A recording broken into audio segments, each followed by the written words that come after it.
So hello guys, it's me again, and today we are, like as promised, going to talk about this portrait here, how it was made, what were the thoughts behind it, and some of the new techniques that I happened to discover while I was working on it, like a new technique for painting hair. Um, like you can see here on this demo, like to the left, the blonde haired girl was one of the demos that I made, and as you can see it features a different technique for the hair. This one works more in like strands of her hair that then are organized. The other one is literally like with having, like, you feel that you can see every single hair. So this is something we're going to talk about. We'll talk about the eyes, the lips and stuff like that, but also what I find very important about the overall idea for making this portrait and what is behind it, um, because I find it very important. Like when you make a portrait and you just have the person's face, you still want to have a sort of story behind it.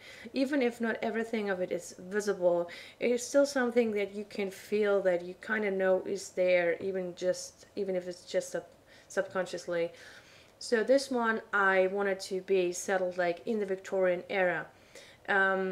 Or Edwardian era. There's somewhere like in between 1900, 1905, somewhere about around there, where they was still very strict on women, which makes it very interesting, because I actually like to, if you know me, you like that I like to paint women that are happy with their body and also their sexuality, and so it is interesting to think about such an era where everything had to be so like strict. Which brings me to everything that this is kind of about the theme about this. They used to give black and white photographs like in this oval shape that you would then put into something like a frame or something that looks like a pocket watch. I don't know what the name is, but you could like open it up and then you had the photograph of the person inside. And it was even further back in the days, it actually used to be little paintings, but when photography became a thing, it actually used to be black and white photographs that you could give to a person you love. So there was something I thought about that could be very interesting. Like this is what you can see here. People who have the PSD know that there are a lot more steps, but this is the JPEG, and the JPEGs only come with 6 steps. But I found it important that you could see in the first row, we still have this idea of the oval shaped photograph. I'm going to explain later why I scrapped this and actually zoomed in closer. However, now you know that we have this theme of a little photograph that could be back from this time, but it's in color. And then something about the fashion. If you don't happen to have fashion books and stuff like that, you can just Google something. Like I just made a search and I went for like women's fashion 1905, and there you already have lots of stuff. And usually there are lots of websites dedicated to it. So you even find stuff such as designers, what country is it from. You see the differences between, for instance, France fashion and English fashion and stuff like that. So pretty useful stuff. For instance, I came to this fashion blog, and there you then have some of the gowns, and it's very interesting. And for instance, I like this one because it also has this kind of flower theme. It has bright colors and stuff like that. And then what I found really interesting was this one. Well, where did it go? Ah, here. Was this one here. Because of the way, like, we have the gown here, like how it covers the arms and stuff like that. And you can also see that it is like very high closed. It actually doesn't really show any cleavage. And it has some, like, to me, some Art Nouveau elements in it, but it's a French dress, so I'm not surprised. However, without going into this too much, now you see where my idea came from. I love this texture. So as you can see, I did not take this exact same texture, but I used it as an inspiration. If you hear a cat in the background, that is completely normal. When I'm making videos, it's already infamous that you can always hear my cats sometimes, so just that you are warned. Alright, So this is the kind of dress I chose.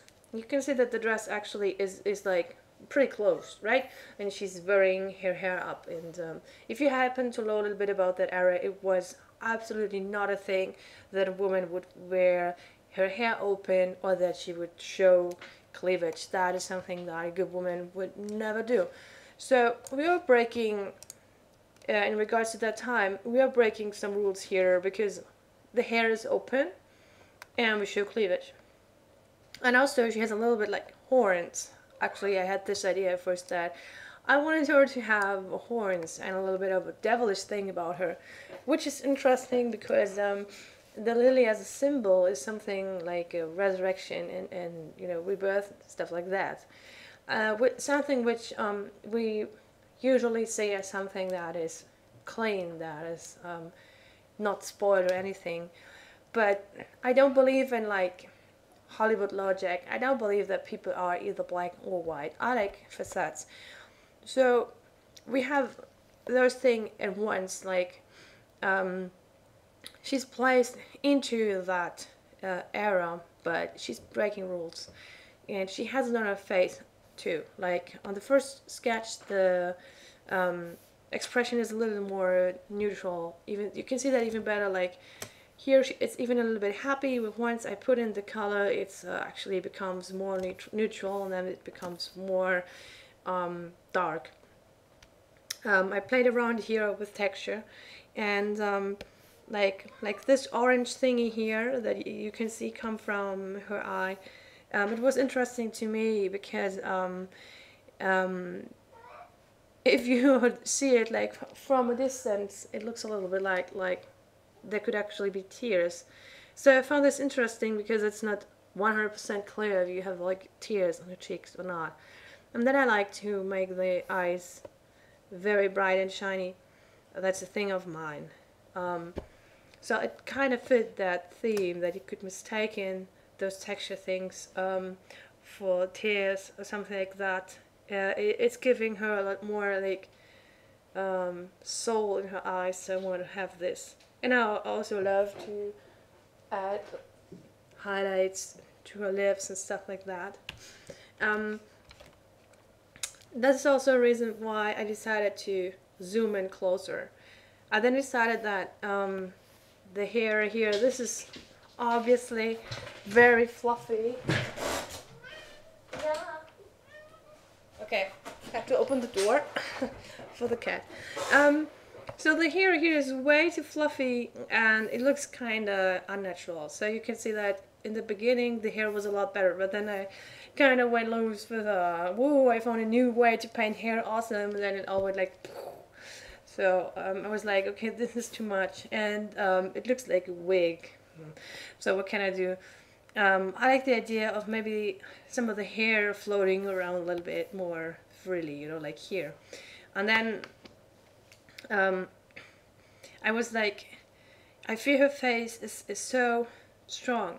I need to show this closer. I want everything you got, all your attention to be on this character's face, on her soul. So I decided to scrap the idea with the oval shape, and I went to something like this, like a lot more zoomed in and closer, so you can have the expression better.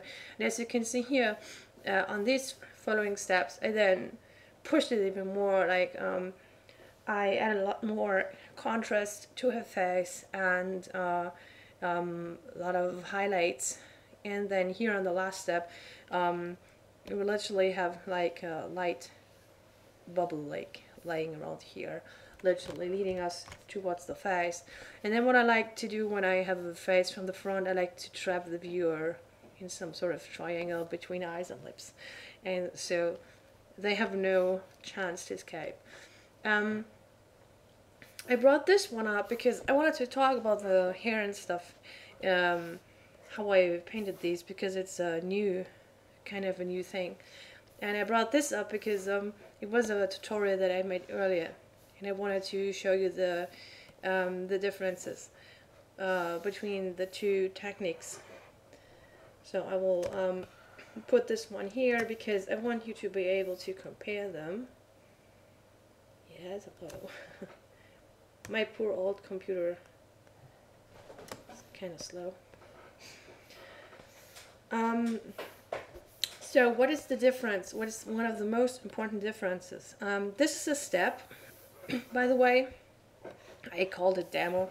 This is one of the steps from the painting where we already have a little bit of texture in, and I was starting to work around on the hair and was experimenting with the brushes that I could use. So in the past, what means in the past? I mean, I might always switch between the styles whenever it fits, but let's say in the past,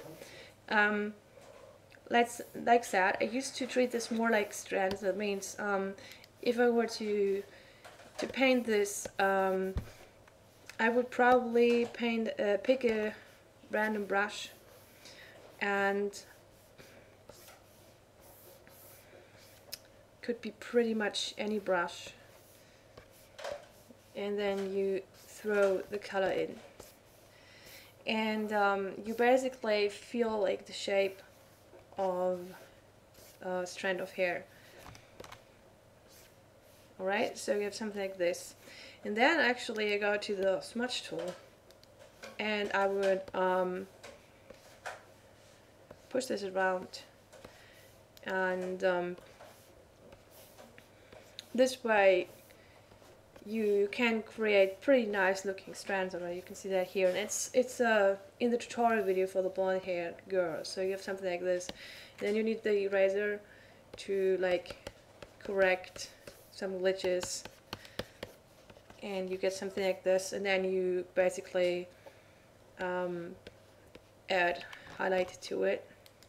You could also do this with a very like the most standard brush that you can find, it doesn't matter. And something like this.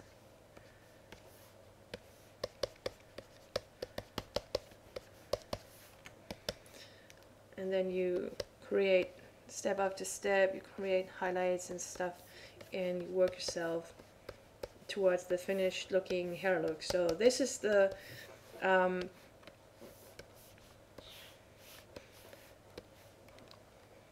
technique from here,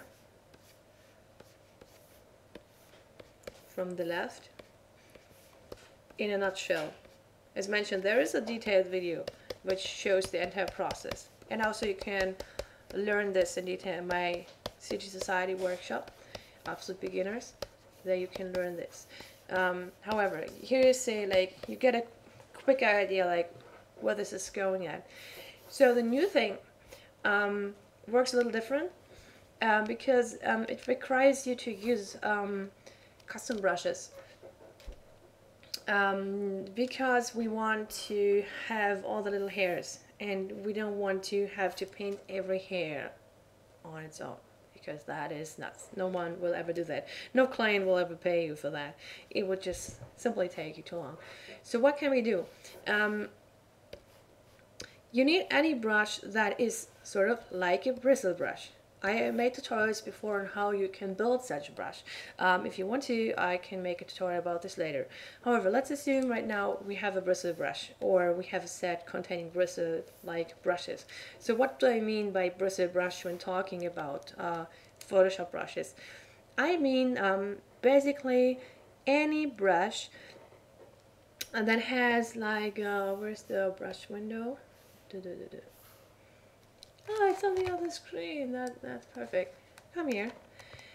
Any brush that, when you just see the brush, has like many little dots, and when you like stroke it over the canvas, it looks like this.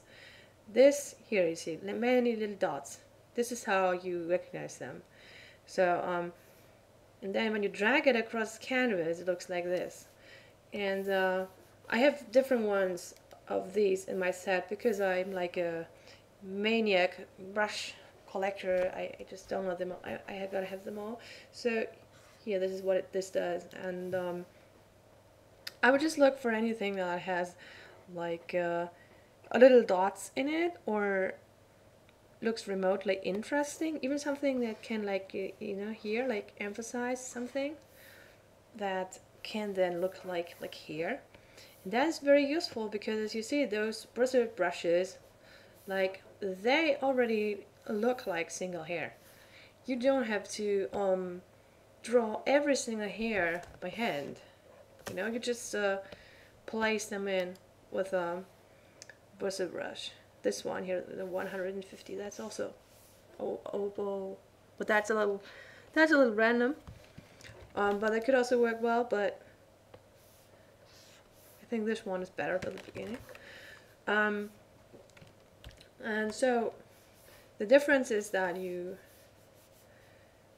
then, like you can see here, you can place like entire portions of hair in here using the bristle brush.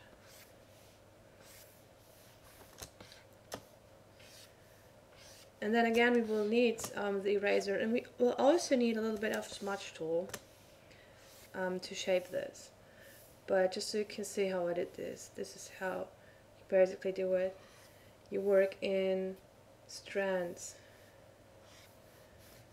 you know, and then you have the eraser again, and this is just the airbrush at 39%. And we need to work this in, because this is just color thrown on the canvas right now. So we blend this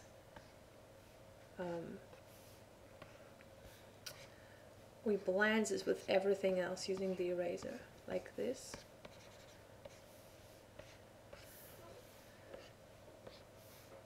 And there you already have like a base on which you can then work further. But you can see like what this does already, like it already starts like shaping everything. And then like this other one, which does this kind of thing, it does basically the same. But just to show you that this works with pretty much every bristle brush, let's say now on this brighter blue. See here, we drag entire strands of color, strands of hair. And then of course we need to have a highlight on the hair, highlights on the hair. So again, and this is pretty close to the other technique that I showed on the blonde girl in the other video. Just that we paint like all the hair at once, and then we blend this like so. You see here? Now we have this very nice highlight, something you can see there as well. But you need quite some layers to make this hair look convincing, so that it doesn't look too artificial.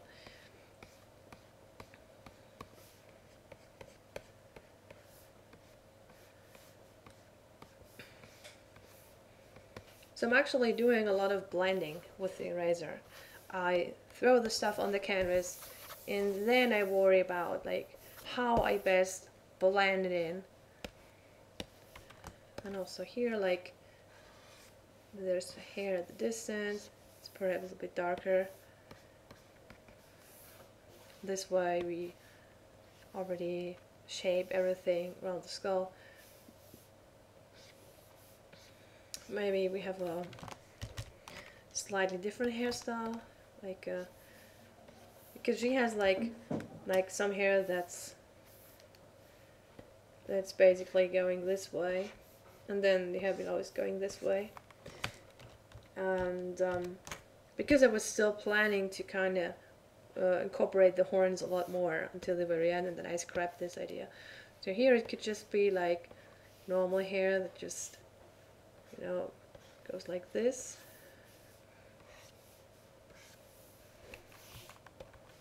Perhaps we don't even have the horns. Yeah, I'm lazy. I'm just using the same brush now for this all. So we lay down a new base for the hair. It looks a little bit like this right now. and then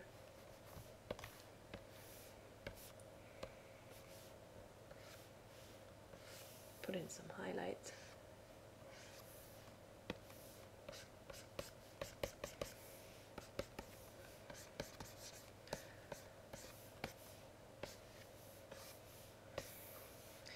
And then you have the small little hair here, stuff like that. And this is actually like this is actually really the old way, like where would then like go and pick a very, very small brush and draw them in. But I want to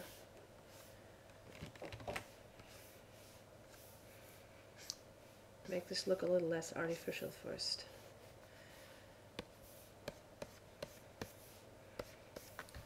So then, for instance, pretty normal brush, and you know, just work in some little strands. And again, like, oh shit, I make a new layer before you do this. Make a new layer again,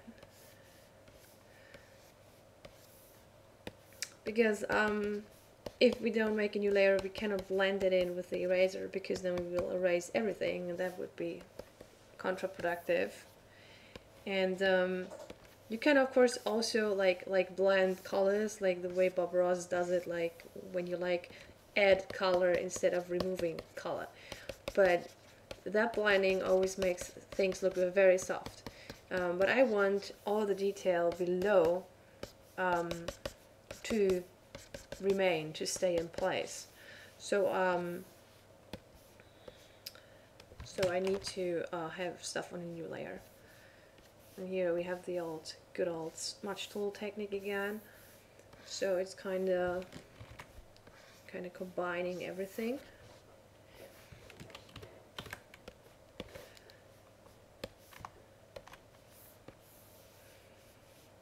And maybe do something like here this time. For that we need to definitely structure. Or maybe it's even like she doesn't have a fluffy hair day today. Perhaps she has very like flat hair, and it looks like an entirely different person already when you do that.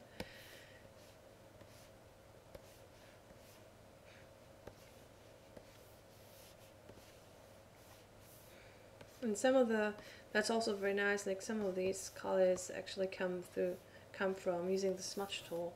Some of the dark colors that you can see here come from using the smudge tool, and that's pretty nice.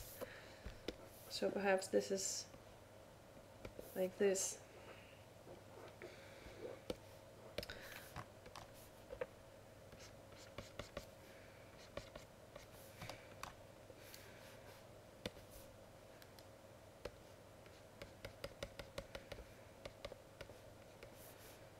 Give this some more structure up here.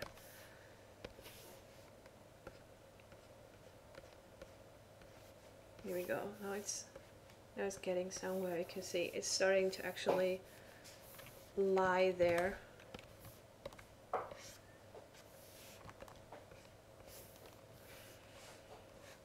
She could also have, like, you know, the hair like this, but this is not so much.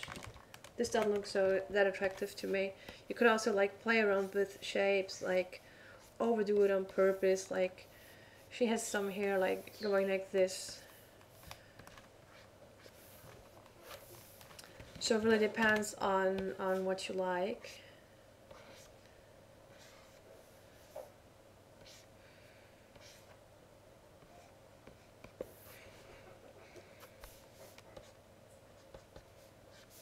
That looks kind of crazy.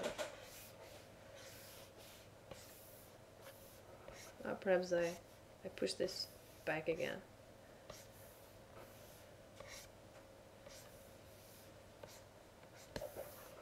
So you see what the smudge tool is doing here. I like this kind of stuff where you just play around and see what it gives you. But sometimes it's just faster to just simply go on top.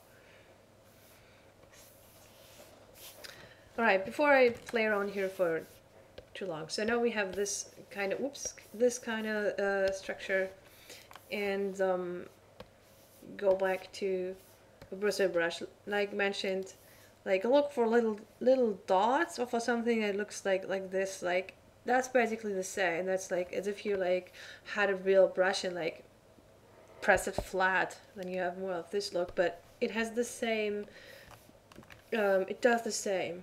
They both do the same.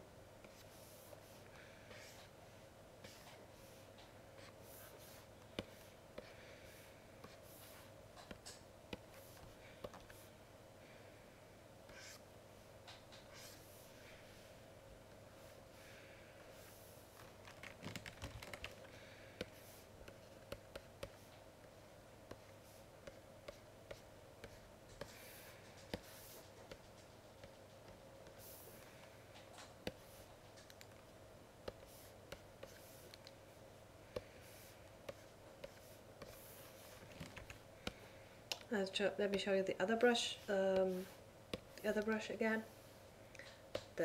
This one. Maybe we have some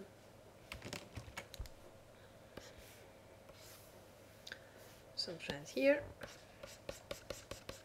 And this is no overlapping, as you can see. So always think of where the hair is going. This really helps. But you can see it is it's still taking you a while, but I think that the result is really worth it. So I really liked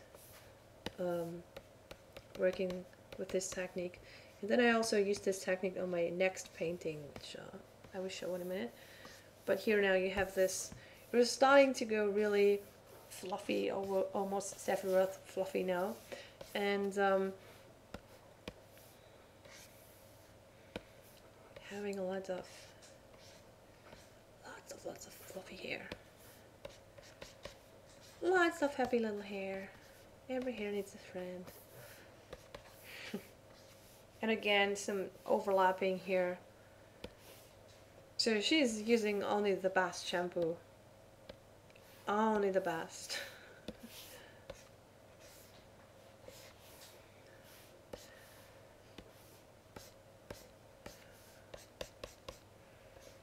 Again, create a little bit of overlap. All right, this is very shiny now, very shiny. And again, I just merged the layers. The PSD got some hair layer in it too, so we don't need to keep all the layers here now. And down here perhaps a little bit, and then here of course, and blend it. Isn't that fun? I watched too much Bob Ross lately, I'm sorry. So much fun. Alright, and if you feel that this is a little too bright, you can always darken it up a little bit. You can also, instead of like using the black, I have some very nice blue in the other portrait. Just use some dark blue. Hello. Again, this shape. Some nice dark blue, and then it's still shiny and all, and still fluffy, but it's not jumping into your face that much anymore.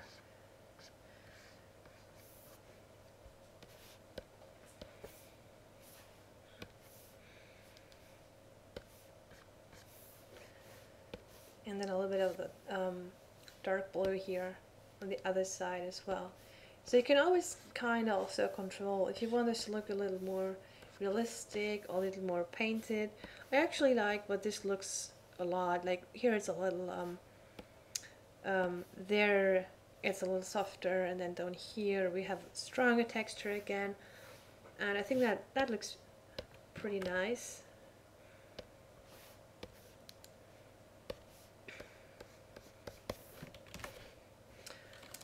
And she's got the most fluffy hair on this planet. And then like when you want to make some like final steps, like you can see here, like there I added then some, like, hello? Oh, here we go. Some, you know, some little strands. Because also you want to emphasize a little bit that the hair is actually throwing a shadow onto her skin and stuff like that. I would actually not put in the shadow right now, or maybe I would, I don't know. I feel like I want to work a little more on the face first before putting in the shadow, but some people then put the shadow right away.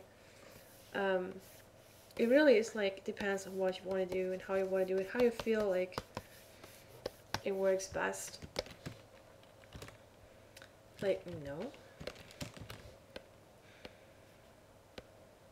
So underneath, it's also interesting here, the old way. So underneath the hair layer, if you want to put the shadow, we put a shadow, and let's see.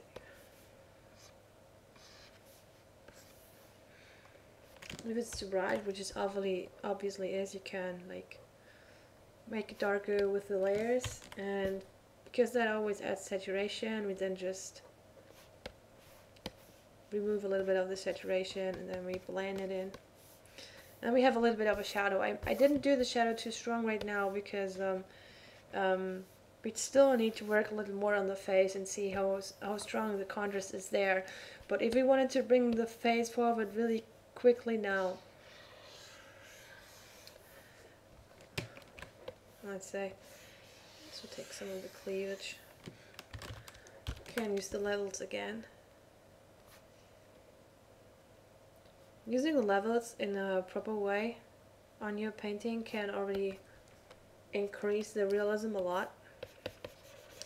Though I must say that I refrain to using too much contrast until the final steps, because I sometimes feel that the contrast is distracting me too much. So I kind of try to find a middle way, a balance, and do the very final highlights at the very end, like you can see here also in the steps. Now here we kind of have a good contrast here, but the final punch was ultimately given to it in the very last step, so it doesn't distract me too much. But this is just my way of working. So by using levels and kind of like adjusting it, it already picked up some of the realism, and it can now compete better with hair, because the hair has a lot of shininess on it right now, like you can see.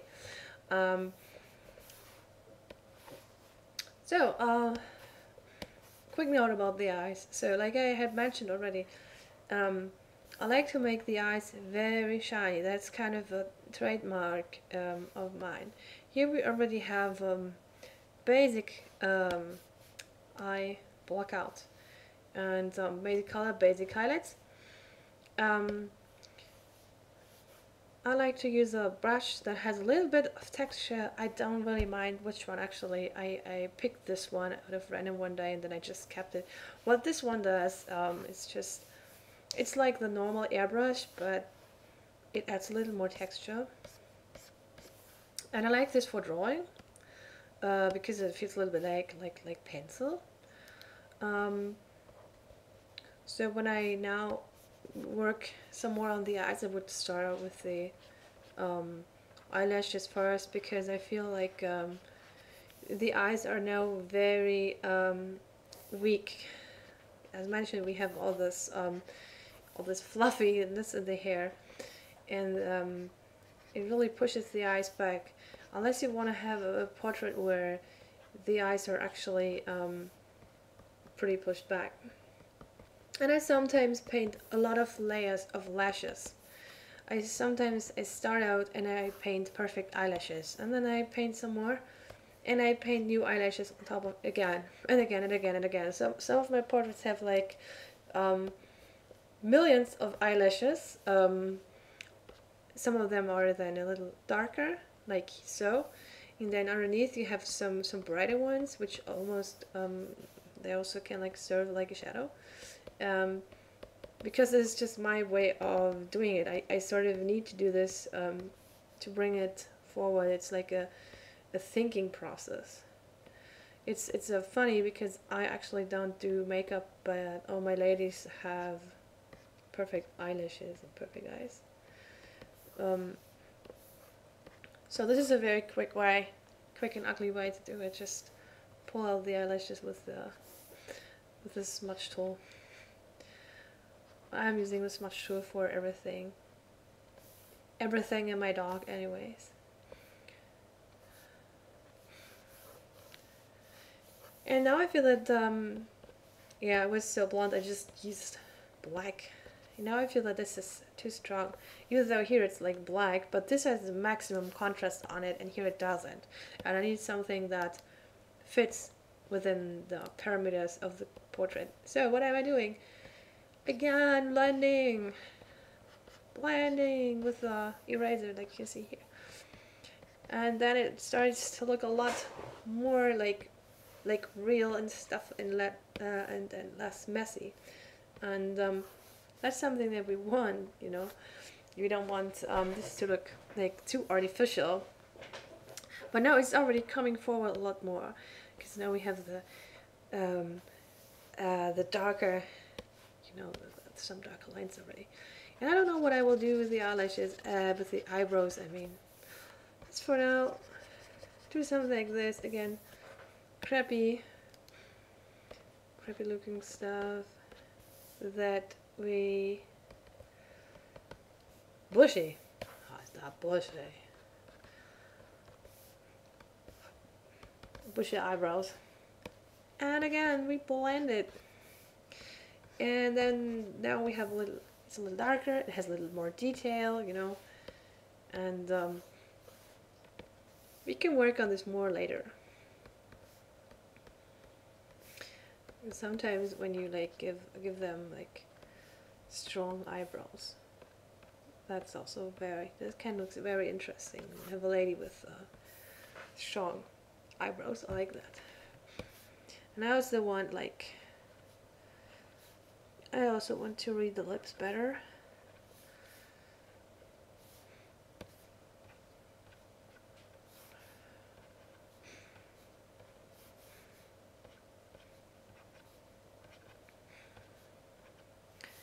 And again, blending with the eraser like this. Looks so much more natural. And we also need to darken here the nostrils a little bit. So as you can see, I like doing this because it gives me like quick control over my colors. It comes back from the day when I was using very crappy graphic tablets and it wasn't possible to make good proper drawings. So I kind of developed this technique and it kind of stuck with me. When I do the eyes, I like to use landscape brushes. Who knows me knows that I like using landscape brushes for everything. I paint everything with landscape brushes. So this is a brush that has a lot of texture, for instance, or here also a lot of texture, or I don't know, what's this? Also a lot of texture. And what I then basically, what's this? Okay, what I then basically do is like we put in like here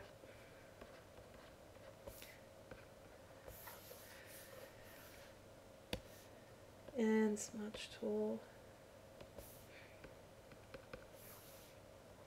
So we basically determine what size I want them to have.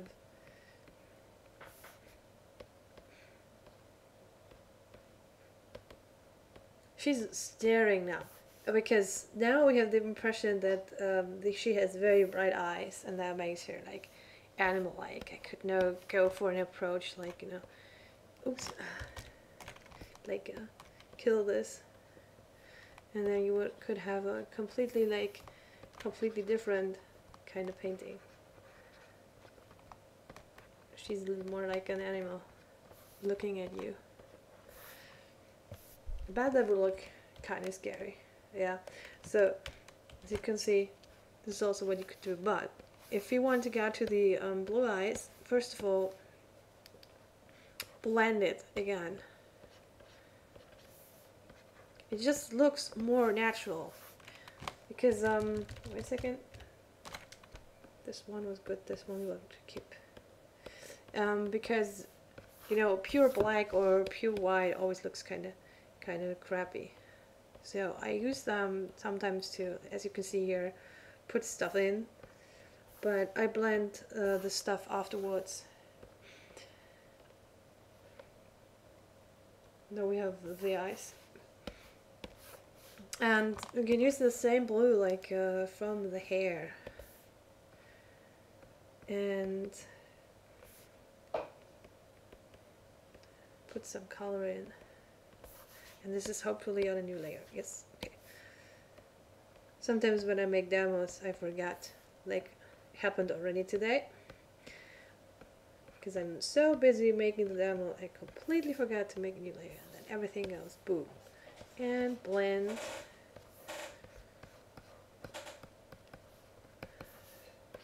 And this blue doesn't fit her eyes that well right now. That is, it looks a little artificial. So I'm going to go for something else that is also a little darker. And see what that does. Usually have a shadow at the top of the eye from the eyelids. So on top it's also always darker. So we have the highlights placed in already. They're not too strong. I like to have the eyes also like pushed back while I work, because if the eyes were as strong as here on the finished one, they would be constantly be shining at me, and they would be very, I have no idea what this layer is. That would be very distracting when I work, and so I keep the eyes toned down until like also a very late moment.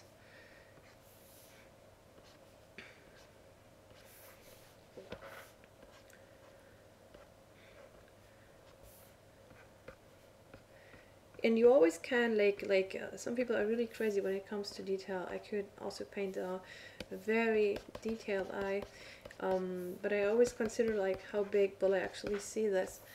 And here we have the shadow. You see, I'm slowly working myself toward the shadow.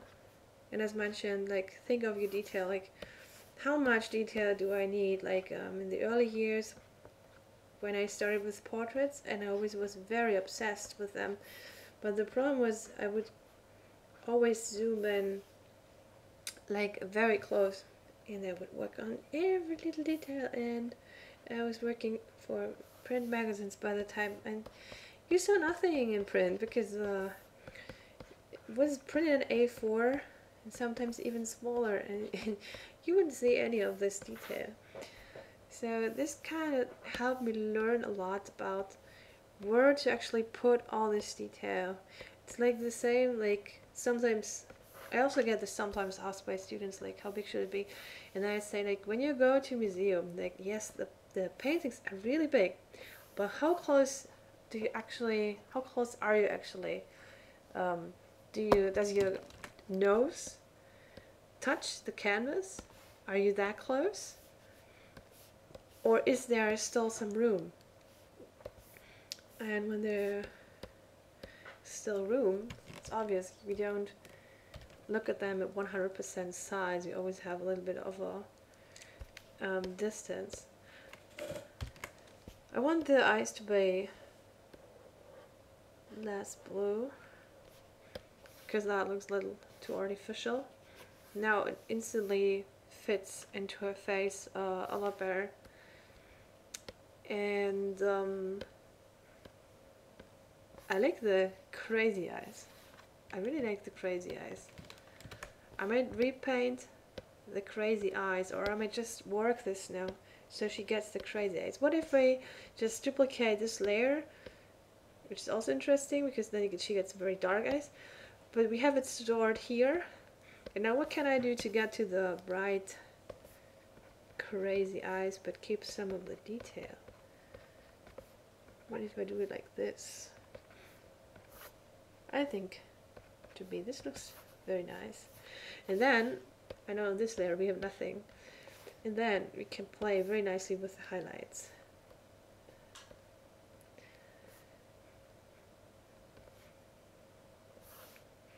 And see, this is why I need to tone down the highlights while working on this, because she's now already, now it's so dominant you have to look at the eyes, and that's really a problem when you want to work.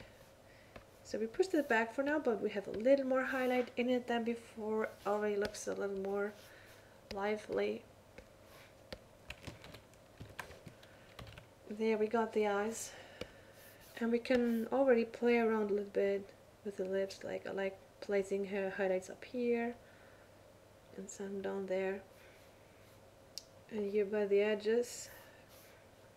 And I like also to put highlights underneath, like here. But then again, I need to blend this.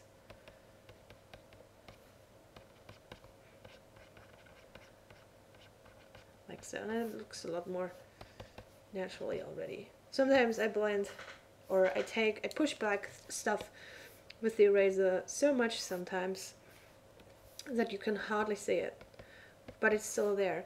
It's like the same, like here we lost actually the oval thingy, and probably not every viewer will know what time period I'm meaning with her dress and everything, but this doesn't matter. It's like, it's something like an underlining message that you feel, you know, you feel something, and that makes it richer. And that's the thing about like feelings. You don't have to be able to, you don't have to explain your feelings always. Sometimes it just matters that you feel something, and that I, as a painter, I think about certain things and I transport them to you and you feel them, and then the illustration, the portrait means something to you. And she also has like red around her eyes, which also like enforces the thought that maybe she was crying, because now we have like, here you can see, I think that's a very dark, yeah, that's a very dark red.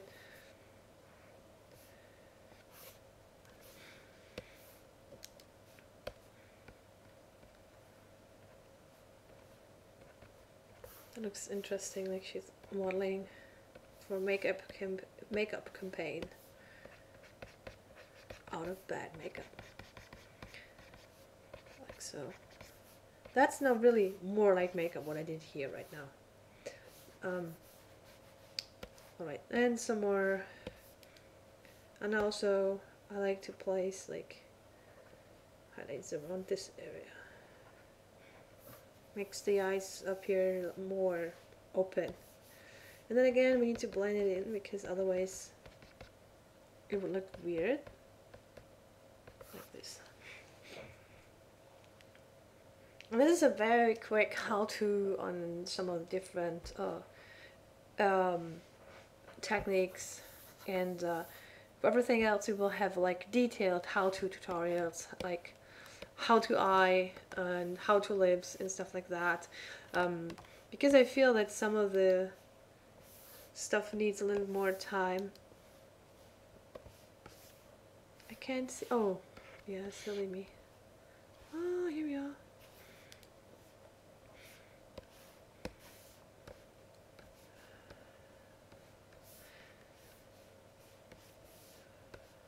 And how to skin and stuff like that. So we have lots of nice more tutorials that we can do in the future.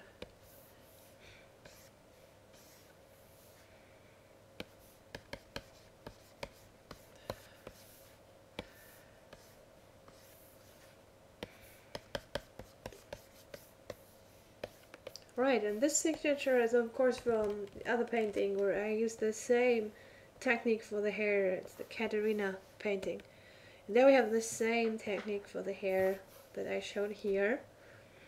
just a little more finished, of course, and took a little more time, but basically it's the same technique.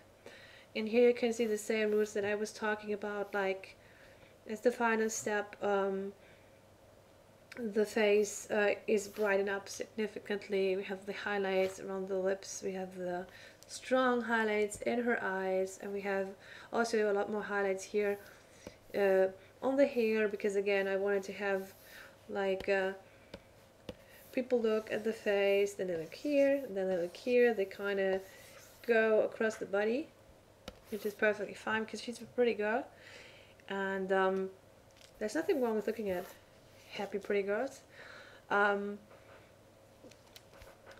So like, let's assume that we want to get this to a closer finished look.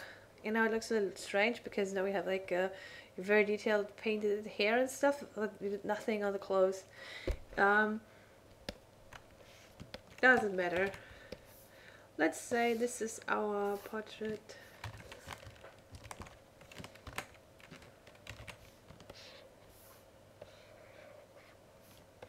Oh no, this is the portrait. Something like this.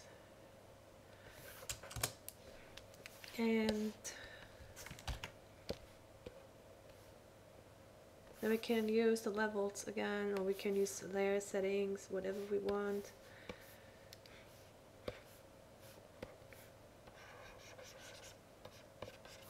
And here we go. Looks a lot more finished.